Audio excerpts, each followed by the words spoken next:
We fought over everything at the county fair, the lights, the space, the decorations. But when a storm hit and he pulled me under the tent with him, our whole story changed. I reached the county fair just before sunset when the warm Texas light brushed over the booths like someone had poured honey across the sky. My boots kicked up little swirls of dust that sparkled in the glow, and for a moment I felt that sweet familiar excitement that always came with Fair Week. Then I saw his truck, that rusty blue monster he refuses to replace. And just like that, my good mood snapped in half. Every year without fail, Cade Walker parked that thing right behind his booth, like he owned the entire fairground. And every year he tried some ridiculous way to beat me for best booth. Last time he used a speaker so loud it rattled the glass jars in my candle display. This time I could already tell from the way he was unloading crates with that determined, almost smug look that he had something new planned. I walked past him pretending I wasn't watching, even though every part of me noticed how the sun made his hair look ridiculously gold and how he always rolled his sleeves as if his forearms were something the whole world needed to admire. He saw me, of course. He always does. And he gave me that nod, the one that says he's preparing for war. I unpacked my lavender candles with slow, deliberate movements, partly because I wanted to look calm, partly because I wanted to irritate him. The warm air smelled like funnel cakes and fresh hay and a little wood smoke from the early grill fires. Kids were already running around with glowing sticks while their parents dragged wagons behind them. It should have been peaceful. It never is when Cade is within a mile of me. I caught him glancing at my booth more than once, which worried me because he never pays attention unless he's plotting something. I tried to ignore him, but the tension pulled at me like invisible thread. I told myself I hated him for it. My heart whispered something softer. Then I heard a crash. I spun around and saw my box of freshly poured vanilla tins on the ground with the corner of his crate suspiciously close. He raised his hands in that fake, innocent way he always does. I knew it wasn't the wind. The air was still, completely still, warm and thick and quiet in that way that makes you think a storm is waiting around a corner. You dropped something, he said with that sly grin. I wanted to toss one of my candles at his head. Instead, I gathered them slowly. My cheeks burned and my pulse ran fast, not just from anger, but from him being close enough that I could smell cedar and citrus on his shirt. The fair lights flickered on above us, soft and golden. I tried to breathe. This was going to be the longest fair of my life. What would you do if your rival accidentally knocked over your products? I kept picking up the tins one by one, trying to ignore the way Cade lingered near the edge of my booth like he was pretending not to be entertained. The glow from the string light stretched across the fairground and softened everything, but somehow it made his smirk even sharper. I refused to let him see how flustered I felt, so I steadied my breath and focused on sorting the labels. Vanilla, pumpkin, cedar rose, all safe, all fine. Nothing broken except maybe my patience. When I finally stood up, I brushed the dust from my jeans and looked him dead in the eyes. I wanted to say something clever, but my mouth refused to cooperate, so I just narrowed my gaze in that way that usually makes people back up. Not him. He leaned slightly forward like he thought I might whisper a challenge. You done glaring at me? He asked. I clenched my jaw to stop the first 10 replies that came to mind and settled on one that sounded calmer. You did that on purpose. His eyes glinted under the lights. If I wanted to sabotage you, sweetheart, you'd know. Sweetheart. He said it casually like it didn't send a warm electric rush straight through my stomach. I looked away too quickly, hoping he hadn't noticed. My booth smelled like lavender and cinnamon now that all the candles were open.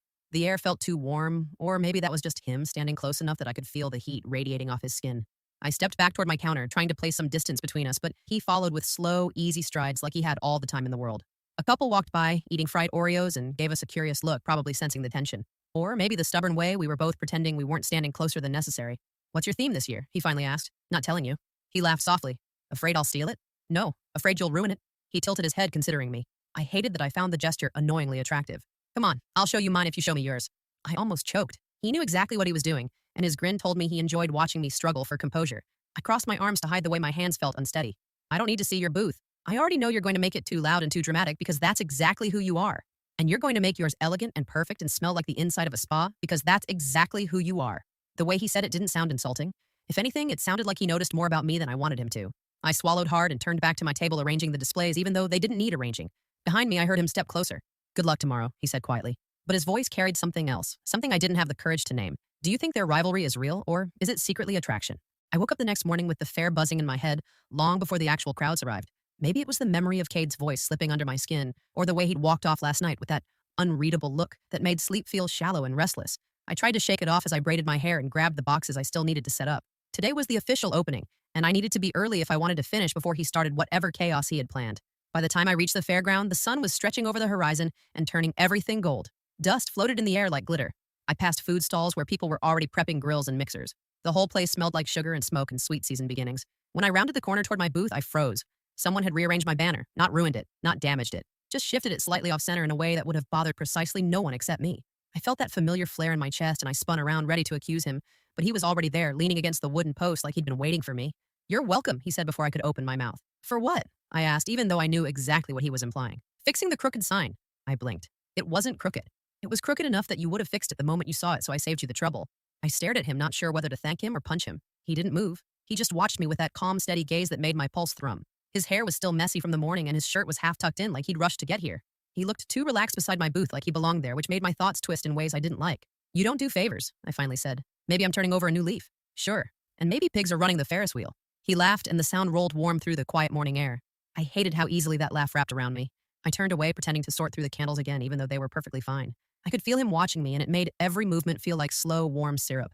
So, he said, you still not showing me your theme? No. You know mine's better. You don't even know what yours is yet. Exactly. Endless potential. I let out a breath that was half annoyance, half something softer. The fair was starting to wake up around us, and the hum of generators and distant chatter blended into a rising chorus.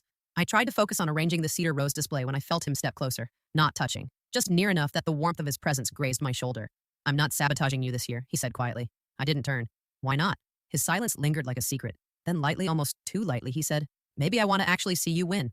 My heart skipped, because rivalry didn't sound like rivalry anymore. Have you ever felt someone's words mean more than they say out loud? The day grew louder as the fair officially opened, and soon the walkways swelled with families carrying lemonade cups and teenagers chasing each other with sticky fingers and little kids tugging their parents toward the rides. The music looped through the speakers in soft country rhythms, and the Ferris wheel turned slow and steady like a giant watching over all of us. I tried to lose myself in the calm rhythm of selling candles, but my thoughts kept drifting back to what Cade said that morning.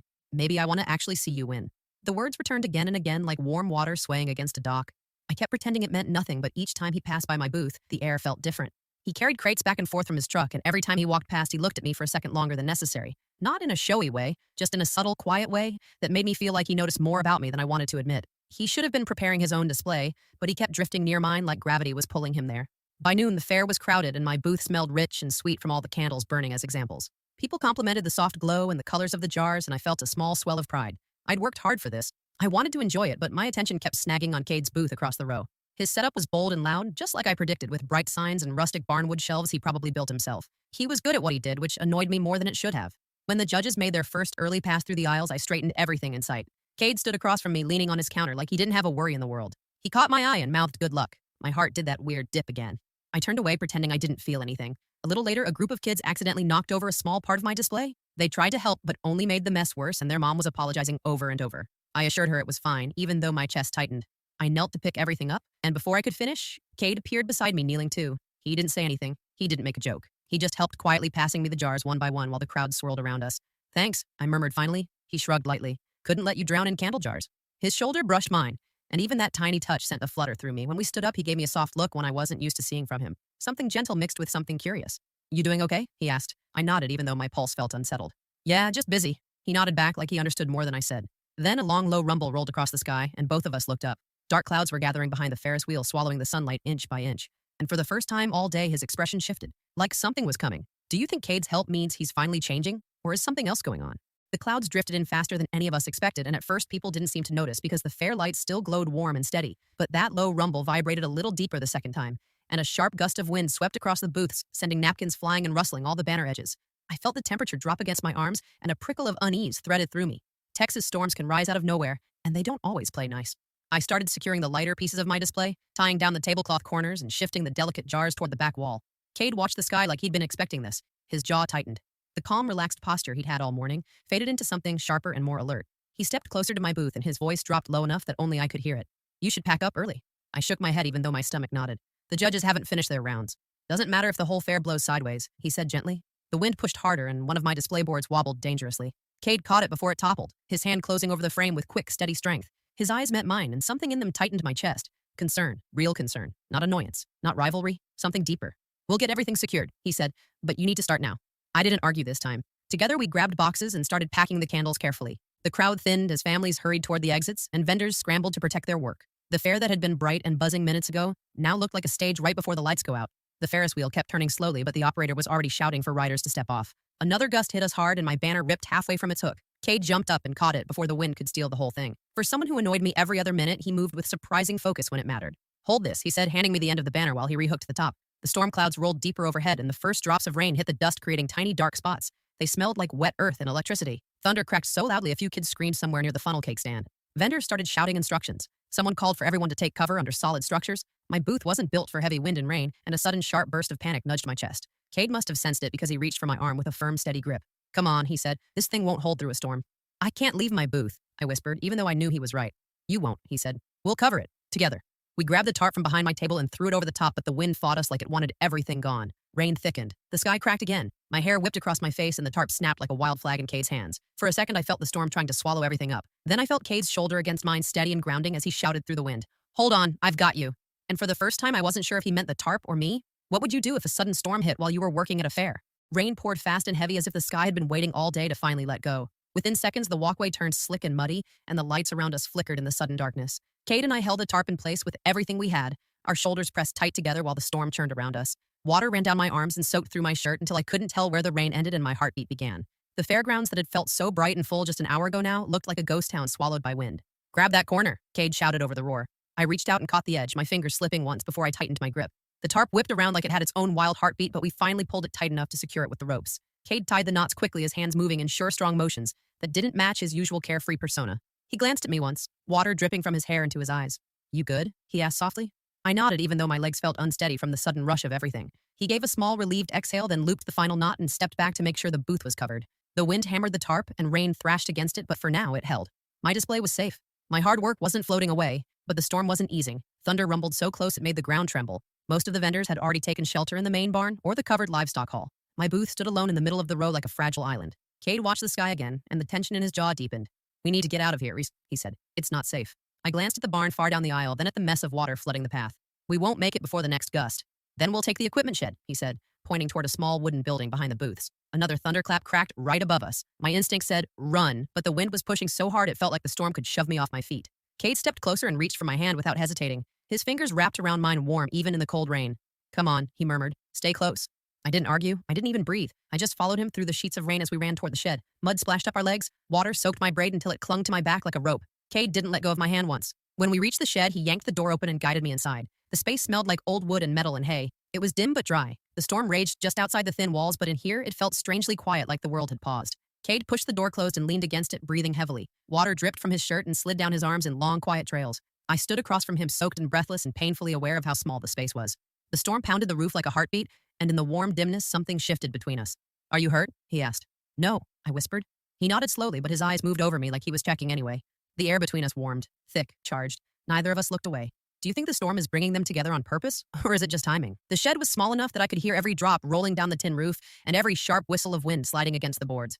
Cade stood only a few feet away, but the closeness felt heavier than the storm outside. Water dripped from my sleeves and formed little puddles on the floorboards. My pulse hadn't slowed since we ran in here, and now it thudded loud in my ears like it wanted to announce itself to the entire world. Cade brushed a wet strand of hair from his forehead and exhaled slowly. "That came in fast," he said, though the words felt too simple for everything pulsing in the air. "Texas storms always do," I murmured. He nodded once, then took a step toward me like he wasn't even aware he was doing it. The dim light from the single window softened his edges until he didn't look like the confident rival who spent years irritating me. He looked calmer, more honest, more real. The version of him I rarely saw, the one that made something warm unravel in my chest. "You okay?" he asked again, quieter this time. "Yes," I said, though my voice trembled slightly. His gaze lowered to my hands, and he reached out like he wanted to check them for cuts. I lifted them without thinking, and he threaded his fingers gently across my knuckles. His touch was warm, even through the cold dampness, and my breath caught somewhere behind my ribs. He wasn't teasing. He wasn't smirking. He was just looking at me in a way that made the world soften around the edges. "You get scared in storms?" he asked. "Only when I'm stuck in a shed with my rival," I said, trying to steady myself with a small joke. He smiled, but it wasn't one of his usual cocky grins. It was slow and soft, like he'd been waiting for an excuse to show it. "We're still rivals?" he asked lightly. I swallowed hard. "Aren't we?" He studied me for a long moment. The storm outside roared again, cracking across the sky like it wanted an answer too. Cade stepped even closer until I could feel the heat from his body cutting through the cold, damp air. He smelled like rain and cedar, and something warm I couldn't name. "Maybe we don't have to be," he said. My heartbeat stumbled. I opened my mouth to say something, but the words tangled. His hand hovered near mine again like he was waiting for permission. My chest tightened with a feeling I'd been pretending not to see the entire time we'd known each other. "Cade," I whispered without knowing what came after. He took a breath like he was steadying himself. "I don't want to fight with you anymore," he said. "Not if it means missing this." "What's this?" I asked, even though I felt the answer like a spark. He held my gaze with a look that made my stomach flip. "Whatever's happening right now." The rain hammered harder against the roof like the storm agreed. The wind howled, but in the shed, everything felt warm and still and full. My fingers curled slightly toward his, and the tiny movement pulled him even closer. His breath brushed my cheek. My pulse climbed high in my throat. And then the thunder cracked so loud we both jumped, and he laughed under his breath, the moment shaking but not breaking. We stood there caught between fear and something tender waiting to become real. Do you think Cade finally admits how he feels in the next part? Or will he pull back? The thunder faded into a distant roll, but my pulse kept racing like it hadn't heard the storm quiet down. Cade was still close enough that I could feel his breath easing warm across my cheek, and for a moment, neither of us moved. The shed felt too small, too still, too charged with all the words neither of us had said for years. I kept thinking he would step back, break the moment, make some joke, so I wouldn't see how shaken he looked. But he didn't move away. He just watched me with that steady gaze that felt like sunlight, even in the middle of a storm. I didn't mean to freak you out, he said gently. You didn't, I whispered, though my voice sounded thin and soft. He looked at my hands again at the water dripping from my fingertips, and he reached out, lifting one of my palms into his. His thumb brushed slowly across my skin, and I felt that small, warm touch, all the way up my spine. He held my hand, like it was something breakable, something precious, something he didn't want to lose even though he'd spent years competing with me. His expression softened in a way I wasn't prepared for. I know I've been a pain, he said. I know I push your buttons on purpose. I let out a breath that was half a laugh. Oh, I'm aware. His smile tugged quiet at the corner of his mouth. I do it because you get this fire in your eyes when you're focused, or annoyed, or arguing with me. And I like it maybe too much. My breath caught. The storm outside rumbled like it wanted to underline his words. Cade stepped closer until my back brushed the wall of the shed. He wasn't crowding me, just standing so near that the warmth from his chest eased into mine like a slow, bright current. I kept telling myself it was about winning, he said softly. The booth, the competition, the rivalry. But every time I passed your booth today, I felt this pull. Like I needed to check on you, make sure you were okay. The confession settled thick and warm in the small space around us. I looked up at him, and the dim light framed the edges of his face, the strong line of his jaw, the softness in his eyes. His shirt clung to him from the rain, and his hair dripped slow beads of water onto his forehead. He looked so real, so open in a way I'd never seen before. I don't know how to stop acting like an idiot around you, he added with a quiet laugh, but I'm trying. The honesty in his voice made something sharp and tight inside me loosen. I lifted my hand to his chest, surprised at my own boldness. He didn't flinch. He just closed his fingers gently around mine and drew me a little closer. I don't hate you, I said softly. His eyes flickered like a candle catching its first spark. Yeah, he murmured. I figured. We stood there breathing the same warm air, listening to the storm soften into slow, heavy drops. Cade's thumb brushed my knuckles again, tracing small, careful patterns like he wasn't sure if he was allowed to want more, but he did anyway. The fair outside groaned with wind, but the shed held steady around us.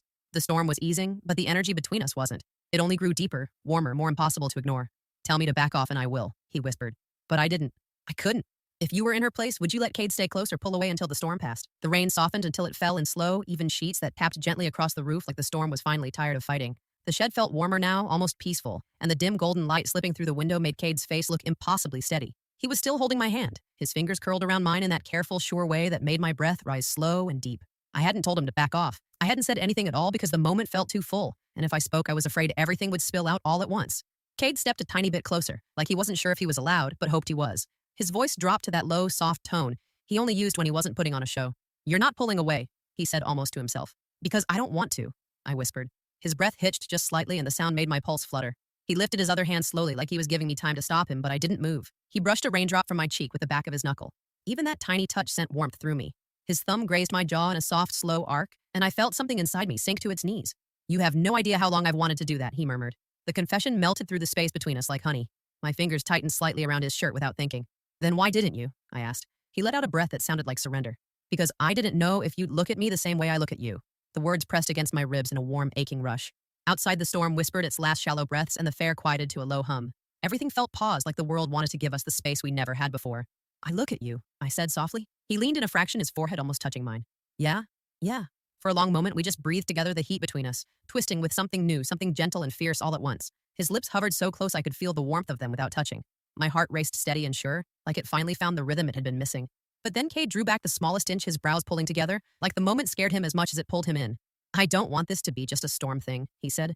I don't want it to be because we're stuck, or cold, or soaked, or whatever this night turned into. It's not, I said, at least not for me. He closed his eyes for a second like he needed to hear those words twice. When he opened them again, they were softer, deeper, almost glowing in the dim light. Okay, he whispered. Another slow silence settled between us, the kind that feels like the air is holding its breath. The storm had given us this moment, but what we did with it was ours. I felt him move closer again, his hand sliding gently up my arm until his fingers rested just beneath my shoulder. His touch burned in the sweetest way. Can I? He began, but didn't finish. You can, I whispered. The door behind us rattled softly from the last gust of wind, but neither of us looked away. Not this time. Do you think she should kiss him first, or should Cade make the next move? Cade waited for me to move first, even though he was close enough that his breath brushed my lips. His thumb traced one slow, careful line along my shoulder, like he was memorizing the shape of me. I could feel his hesitation, and something inside me rose up, steady and sure. I had spent so much time fighting him, pushing him, competing with him, that it felt strangely right to be the one who closed the distance now, so I did. I leaned in gently, letting my lips touch his in a soft, warm kiss that tasted like relief and quiet laughter, and the end of a storm. Cade inhaled sharply like he hadn't expected me to actually do it. Then he kissed me back slow and deep, with this tender urgency that made the whole world fall away. His hand slid behind my waist, pulling me closer, and the moment stretched long and sweet like we'd stepped into our own warm little universe. When we finally broke apart, we stayed close, foreheads touching, breaths mixing, hearts still racing. Cade let out a low, soft laugh, the kind that comes from somewhere real. You really did that, he said. You asked, I murmured. He shook his head lightly and rested his hand against my cheek, his thumb brushing the corner of my mouth. No, I hoped, he said. There's a difference. Outside, the clouds drifted apart slowly, letting streaks of soft light spill through. The fair flickered back to life as workers stepped out from wherever they had taken shelter. The Ferris wheel lights blinked on again one by one. The world was waking up around us, but the shed still felt like its own little pocket of warmth. Cade helped me stand, even though I didn't need help. He kept his hand on mine anyway. We stepped outside into the damp, cool air, the scent of rain mixing with kettle corn dust and muddy earth. The booths were soaked, the ground uneven and messy, but everything looked washed clean somehow. When we reached our booths, the damage was obvious. His woodwork sign was cracked. My display lights were tangled into a stubborn, glowing knot. A few decorations had blown halfway across the field. For a moment, we just stood there side by side, taking it all in. Well, I said quietly, we're not winning best booth like this. He looked at the mess, then at me, then back at the mess. Maybe we still can, he said, if we combine them. I blinked at him. You mean one booth? He shrugged one shoulder, but his eyes were steady. We already survived a storm together, he said. Might as well run a booth too. The suggestion warmed me in this soft, bright way that spread through my chest like sunrise. Okay, I said, let's do it. We spent the next hour working side by side, weaving parts of his setup with parts of mine. His tools, my lights, his signs, my patterns, our combined stubbornness, and somehow it worked. Strangers slowed down to look. Some smiled. A few complimented the cozy, warm glow my lights added to his woodwork. Cade would glance at me each time that happened, with this proud, quiet grin that made my stomach flip every single time. When the judge finally came by, we stood shoulder to shoulder, our hands brushing lightly our booth, glowing softly in the evening haze. And when they announced the winner later that night and called our names together, something inside me settled like it had been waiting for exactly this. Cade leaned close, his voice low, warm, steady. We make a good team, he said. I smiled up at him, feeling the memory of the storm still wrapped around us. Yeah, I said, we really do. If this story continued, would you want to see their first official date? Or their first real argument now that they're no longer rivals?